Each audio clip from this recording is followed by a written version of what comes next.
Hello, I am Dr. Rashid Ahmed from the Department of Physics of Kohat University of Science and Technology. In the subject of Quantum Mechanics 1 with the course code PHY 212, we are at the lecture number 17 and the topic is the particle in a box. In our previous lectures, we have seen the example of a free particle, which is a quantum mechanical system with no forces acting upon it. That's why the potential is zero. Now we are going to look at the example of a quantum mechanical system, that is particle in a box, where there are forces acting. We start with the example of one-dimensional box. But the question is how to construct a one-dimensional box where a particle is trapped. This can be done by having two impenetrable walls, as you can see here, and let us string a string between them, which is infinitely thin and frictionless wire, and then we can have a particle of mass m which is free to move on this string, but since the string is tight inside the two impenetrable walls, so it cannot leave this. That's why it constitutes a one-dimensional box where particle is constrained to move only on this string, and we have a distance a between these two walls. Now this is a practical example of a one-dimensional box where particle can move only in one dimension and it is constrained to be inside these two walls moving on this stretch string, which is frictionless, but it cannot leave it. Now it is interesting to solve this system and obtain the total wave function for this particle which is moving on this string. To do so, we have to write first of all the values of our potential, because there are forces involved, there are forces acting on our particle. So the value of potential can be infinity in this interval when x is less than or equal to 0 or greater than or equal to a, which is actually the total length of the string. We call it a domain 1, and we can also have Vx is equal to 0, that is potential is 0, that is the particle is feeling no force inside this interval where x is greater than 0 or less than a, and we call it a domain 2. So what we are saying is that when particle is over the string, it has some potential, but when it is outside the string where actually it cannot be, then the potential is 0 and it is feeling no force. So we have now divided the whole problem into two domains, with respect to the boundaries or with respect to the stretch string intervals, and then we can have the diagrammatic representation of this potential in order to make it more intuitive. And let us consider that the potential is on the y-axis, and this is the infinite value of the potential, that is outside here the particle is very difficult to move, it cannot go there, and on the x-axis we have this string which is moving which is from 0 to a, and now we divide this whole area into two domains, the domain 1, here the particle cannot be there, and the domain 2 and the domain 3. So the whole problem is divided into two domains. Now the next step is to construct the Hamiltonian, because we want to solve the Schrodinger equation in all these three areas, in domain 1 and domain 2. So we need to have a Hamiltonian.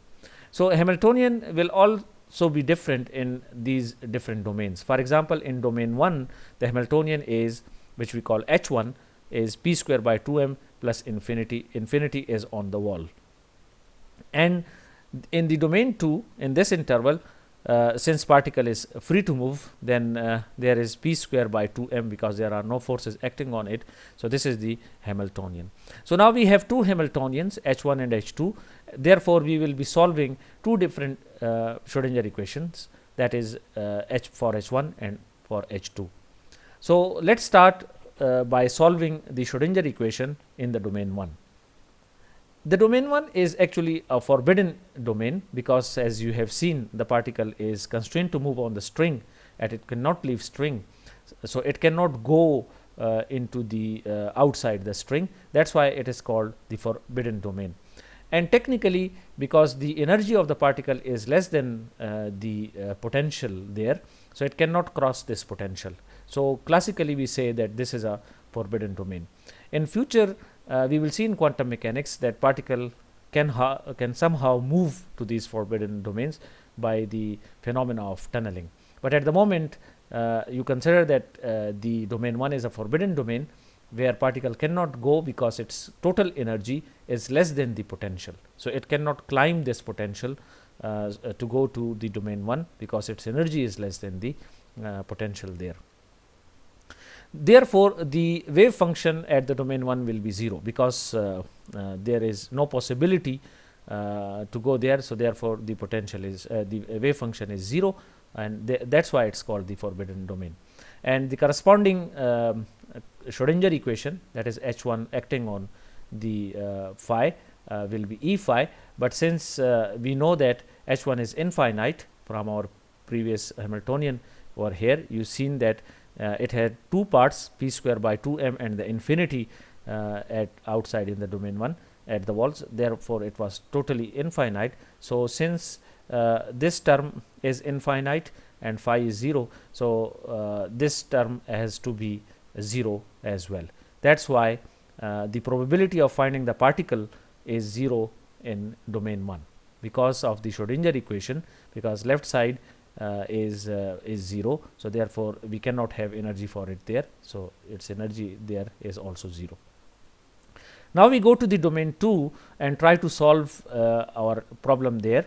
In domain 2, as we know that particle is there, so we have to solve the time independent Schrodinger equation because we are considering this particle in one dimensional box to be independent of time. Although we can more generalize it and then can solve time dependent Schrodinger equation, but to make it simple, we start with the time independent Schrodinger equation. So this is, as you already know, the time independent Schrodinger equation. So it involves only space derivatives, as you can see, del square by del x square acting on phi n, and these are the eigen functions, the whole spectrum, the discrete set of eigen functions, and these are the eigen energies, the whole set of eigen energies. And since phi n is continuous function, so we have to apply the boundary conditions. These are the boundary conditions that at the boundary, two boundaries 0 and a, these are the boundaries of this string. At 0 and a, the potential has to be 0, the wave function has to be 0 because particle is constrained to move on the string, it cannot go outside the string. That's why at the boundary the wave function associated with the particle is 0.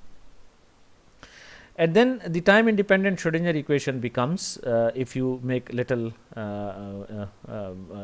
bit arithmetics and move some cofactors here to the right side and do some adjustments, you will find that this convenient form where we have defined that kn square is equal to this thing. So in quantum mechanics, it's customary to use k instead of e. Then the equation is little bit more nice looking. And in the domain 2, if you want to solve this equation, so we want to find the value of phi n which can satisfy this equation. That is, if we put phi n over here and calculate this derivative and also substitute the value of kn square over here, so the left hand side should also give us 0, as there is a 0 at right hand side. In other words, we can integrate it twice to get the value of phi n, or we can guess the value of phi n. So if we go for the most general solution, so this is the form of the solution. If you put this phi n back into the Schrodinger equation, from the left hand side you will get 0. And this is, as you can see, is a periodic function made of sine and cosines. And now there are two unknown constants over here, that is a and b. We have to find out the value of a and b. And we use the boundary conditions to find out the value of a and b. With the boundary conditions, we see that B is equal to 0 if you put these boundary conditions, that is when phi n was what at x is equal to 0 and phi n was what at x is equal to a. You after doing simple mathematics, you will find out that B is equal to 0, this capital B is 0, and a sin kn is equal to 0. Now when from this second equation, now we can find out the values of k, because we know that what the sign of k will give us 0, and hence then we can find out also the value of a. So the eigen values then gave us this thing because of the second equation. If you put it in sine function, and then n can be 0, 1 and 2, that is the integral multiple. So now you see that the wave function, what wave function could be, is the integral multiple of this pi, and this is a very important fact because it somehow is the essence of quantization, that n can now take only these values and it cannot be continuous. Now we can find the constant a as well. That was necessary because b was 0 already, it was determined.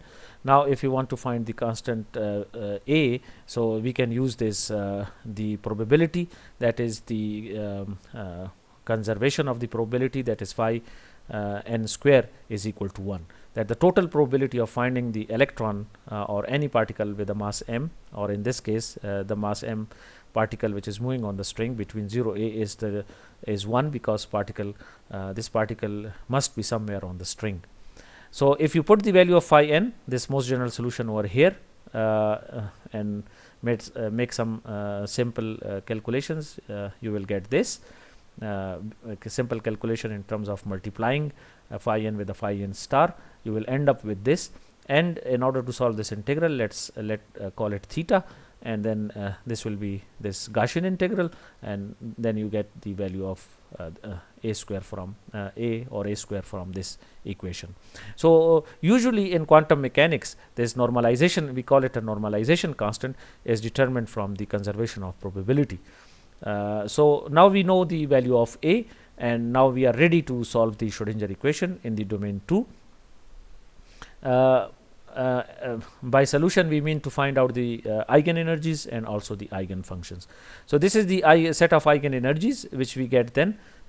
This comes from this making equivalence to here, as you can see, this kn square. From here then you can find out, if you put the value of kn, you can find out the value of energies, and the discrete eigenenergies will be n square E1, and E1 value would be then, if you put the value of n is equal to 1, is this one. So this is the first energy, the first shell you can say, or the first allowed value of energies, and it can be written in terms of Rydberg constant as well. That's important when we apply this problem to the hydrogen atom, for example, because this is kind of a toy example which is very useful when we will be applying it to some practical systems like hydrogen atom. Electron in the first shell of the hydrogen atom can be thought of as a particle strung on a string, and it is constrained to move on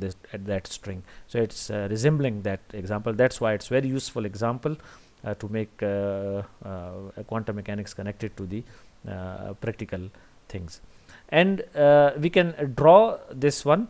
You can see E1 is over here, which means the particle is this is the first shell where the particle could be, and this is the E2. This is, you can see, 4 times of E1, and this 4 comes from this n square, because if you put 2 over here, then the 2 square will be 4, and so on 9. So you can see that the spacing between the allowed states, that is energies of the allowed states, are not linear. So you have E1, then you have 4 E1, and then 9 E1, and then you can think of the for 4 as 16 and so on. So these are the allowed values of energies. So these, you can think of it as a ladder. So if a particle is can be having energy E1, or it can have energy E2, or it can have energy E3, and so on. But here you can see that in between E1 and E2 there are no energies allowed, although from E1 to 4E1 there are values available, but because of the quantization, particle cannot have these values. Then we want to have eigen functions. In eigen function, this is the eigen function. This is the value of a and sine, and because b was 0, so cos is not over here. And if you want to plot this one as well. So if you put 1 over here and plot this, since it's a sine function, you can see there's only half node over here, which means the this is the wave function of the particle at E1 or phi 1, and phi 2 would take form of like this, because if you put n is equal to 2 over here and 2 over here and plot it, the value of phi against x and so on. So this is the wave functions and so on. You can see the particle can be in the wave function phi 1 in this state having energy E1, or in this state having energy E2, or in this state having energy E3. And the most important thing which we can do with this is find the probability density. The formula for probability density is well known as phi n mod square, and if you put the value phi n here and calculate, this will be the equation you get, and you can plot it as well. So this is the P1, that is the probability of finding the particle in the state 1, and you can see the probability at the center, it's Gaussian, probability at the center is maximum, but as you goes away, so particle spends most of the time at here, and less here when it has energy E1. So with the energy, as you see, E1, and with the state phi 1, it has a probability to be here, maximum probability. But if you go to the second state, then the particle's energy is E2, and its is phi 2 is its state, and this is the probability. Now you see 2 peaks, and there is a minimum as well, and so on. So you have seen that we have plotted very 3 important properties in the domain 2. That is the eigenenergies, eigenfunctions, and the probability of finding the particle over a position. This probability, you see how it changes. So it is a Gaussian probability in the state 1, and then you have 2 peaks and 3 peaks and so on. There is another very important thing which is a little higher thing, but still you can understand it, and it is used very widely in the quantum mechanics. It is this observation that the expectation value of any observable is this formula, that is psi star psi, and the normalization condition, if you look at it, is psi star psi dx is equal to 1. Now if you look at these 2 equations, there is a very important mathematical fact, and this is we call a gauge transformation. So what is a gauge transformation? Gauge transformation is that if we replace the psi with the e raised to power iota alpha psi, where alpha is some constant, arbitrary constant, it can be variable as well, but at the moment only think of it as a constant, and I is to make it complex. If you put this, if you replace this psi with the e raised to power iota alpha psi, and this is called the phase factor. This is an arbitrary phase factor. If you put it over here, because of the star, it will get minus sign, and over here it will be same, and e raised to power minus iota alpha and e raised to power iota alpha will get cancelled, and you will be left with the same equation as well. So it means that the expectation value of any observable is invariant under this transformation, and this is called gauge, and so is the case for this normalization condition. This is called gauge transformation, and this gauge transformation has played a very important role in discovery of many particles and combining different forces, and in the late 50 years of the last century, the particle physicists have used this gauge transformation extensively in order to describe all the forces and the unification schemes. So this is the message over here. So at the end, in order to recapitulate, I would say that the particle, one-dimensional particle in a box, is a very important example. It's a toy example though, but it can be applied to many practical cases, for example to the hydrogen atom, or so many other examples. And in this case, we consider that particle is no more free, it is constrained to move in one-dimensional box. Practically this one-dimensional box is constituted by having a string that is tied between 2 impenetrable walls, and then it moves there, and we divide the potential into 2 domains, domain 1 and domain 2. In domain 1 the particle cannot move, so it is a forbidden domain, and in domain 2, it is an allowed domain, and we allow the particle to move there. Domain 1 is forbidden, domain 2 is not forbidden, a particle can move there. But we need to solve a Schrodinger equation in both these domains, and domain 1 Schrodinger equation is simple to solve, and just gave us phi is equal to 0. So no eigenenergies and no particle is there. But in domain 2, when we solve the Schrodinger equation, then we get the eigenenergies, eigen functions, and the probabilities, and we can plot them and see that how this quantum mechanical nature of this particle comes out from the application of Schrodinger equation, that it can have some particular set of eigenenergies and eigen functions. With this, I thank you.